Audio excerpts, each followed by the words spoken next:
Sam's cup of tea. Sam's cup of tea.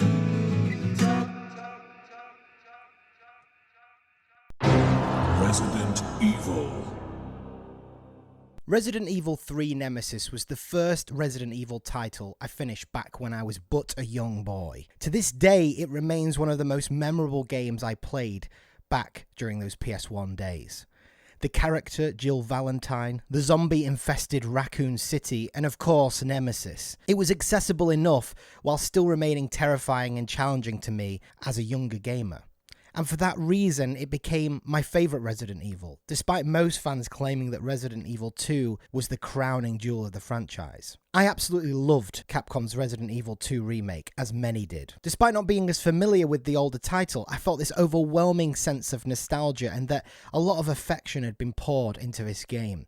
Usually remakes aren't the place where developers make the biggest leaps in innovation, but that was not the case here. Just as with the Final Fantasy VII current remake that I'm playing right now, by the way, and loving, by the way, the developers' close examinations of their past work are forcing them to really come to grips with what made the titles work so well. It allows them to see the good from the bad, in terms of how they have innovated since. Before Resident Evil 7, Capcom had strayed pretty far away from the horror, puzzle, item management roots. And in a similar parallel, so had Square Enix with Final Fantasy. The classic Resident Evil 2 game isn't the Hollywood romp later Resident Evil titles would come to be, and so it was impossible for Capcom to retell that story without taking a long hard look in the mirror and returning to those core components. That is, if they wanted it to be good. What resulted was a near perfect synergy of old and new. The old maze-style areas that you have to repeatedly traverse to advance, with the new, highly detailed graphics and effects.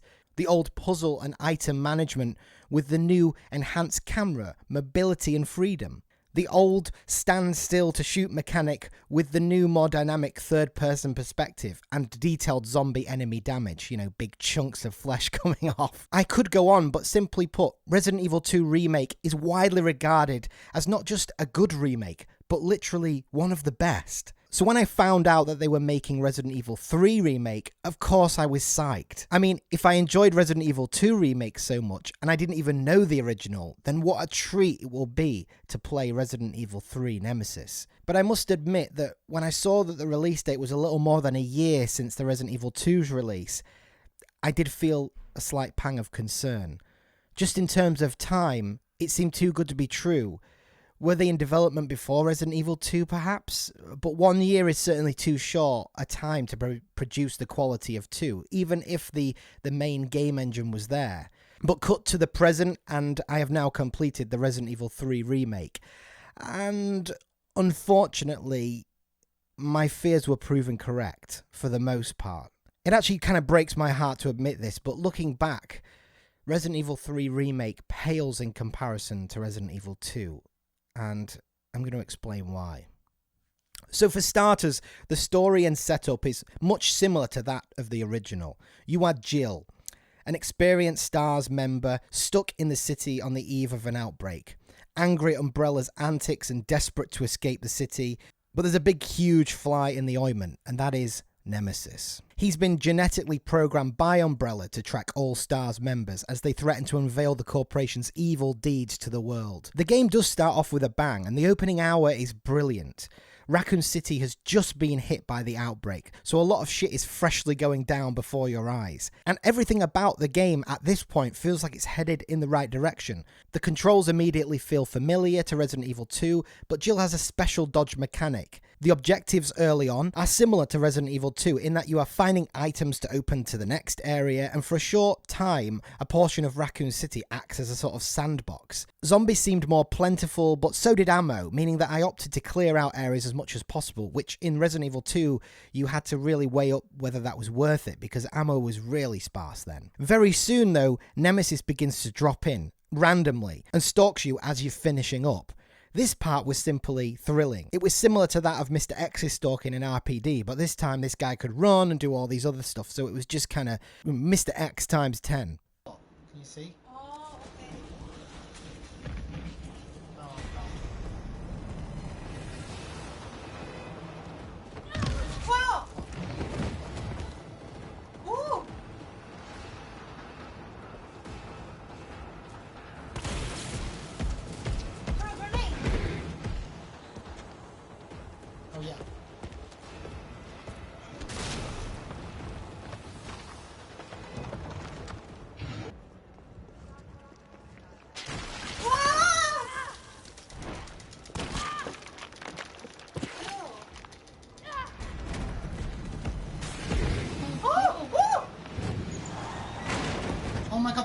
Nemesis, wasn't it? Yeah.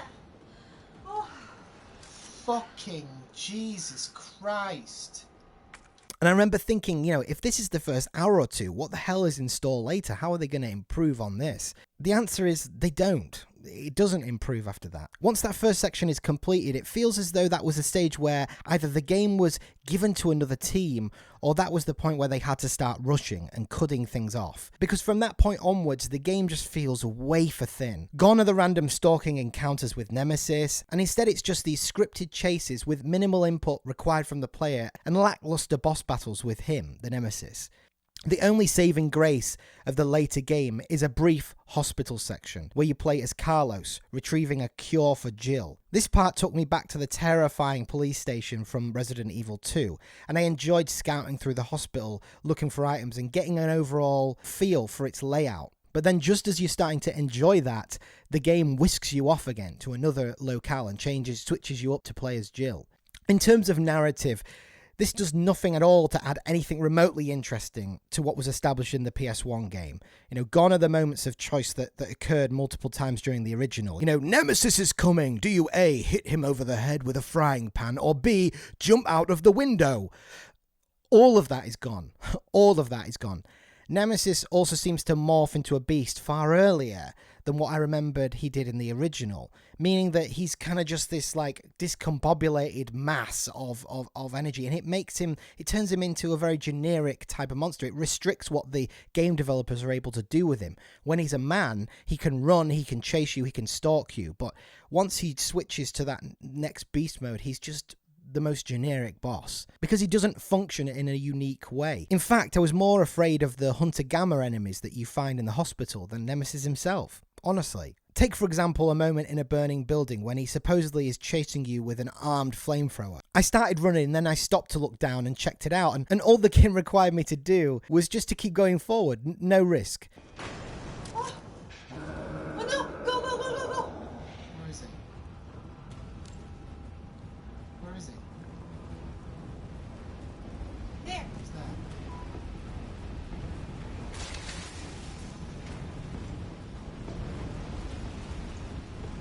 Anyone who's played video games before can see the transparent structure of these on-rails parts. It's something that happens in a lot of video games, a lot of lesser video games or free-roaming video games, where you get these sections that are very on-rails and it has that familiar flavour of, oh, it's this bit, and you just know that you're not in danger, that the game has kind of taken control away from you. And a lot of games have fallen prey to that, and even the older Resident Evil titles did. But the great thing about Resident Evil 2 Remake last year was that it rarely did that. It was about the complexity of item management. That's where the stress came in. It was about giving the player these real cerebral problems and puzzles, and these forcing you to go back and forth, thinking logically while testing your fear levels, while testing your, do you have the goal to run back through that hallway again? Did you clear out the right amount of zombies? Is Mr. X going to be there? Those are the ways it challenged you in more interesting ways, in ways that were, my experience was more unique to the next player, right? I might have done things in a different way, in a different order. The way I organize my items, maybe I didn't do it vigilantly enough, and that causes stress later on. But in this game, it's just the generic, that moment was the same for every other player. And because it feels like that, you don't feel any pressure. It makes no difference what items you had and what you didn't have. And the boss that follows that scripted moment is literally, I just ran around this container. If you watch my footage, you just see me running around this container, blasting him with a shotgun. And then there's one little strategy, which is just that, it's just shoot the back of his flame canister. I was like, wow, that's really innovative. That's really, it just seems a shame. In addition to that, Capcom also decided to remove numerous areas from the original game, namely the Clock Tower area, which I remember, replacing it instead with a fight with Nemesis at the Clock Tower Plaza, not the Clock Tower. And the only hint you get that you're actually in that original area before you're whisked along is this fucking pamphlet that you find on this bench or this table, and it just says, oh, this is the Clock Tower, and you're like, oh shit. Or if you happen to look up as you're fighting Nemesis and see the tower above, but you don't actually enter there, and it's like, Why?